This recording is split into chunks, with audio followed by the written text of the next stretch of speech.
วัสดีครับวันนี้เอ็มชาแนลนะครับก็จะพามาดูรถเกี่ยวนวดข้าวอีกเช่นเคยนะครับนี่ครับ2 คันเลยครับเกษตรพัฒนาครับเจ้าช้างไวไฟครับนั่นครับอีกคันหนึ่งครับนี่ก็อีกคันกำลังถ่ายข้าวใส่รถบรรทุกครับ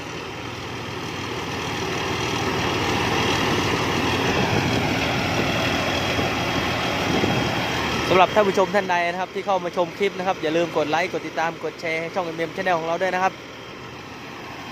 นี่ครับคลิปนี้ก็เป็นของเจ้าช้างไวไฟครับเกษตรพัฒนาครับ2 คันเลยครับนะครับอีกคันหนึ่งก็กำลังหาทางขึ้นครับ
สำหรับท่านผู้ชมท่านใดนะครับที่เข้ามาชมคลิปนี้นะครับอย่าลืมกดไลค์กดติดตามกดแชร์ให้ด้วยนะครับสำหรับคลิปนี้ก็ขอขอบคุณมากครับ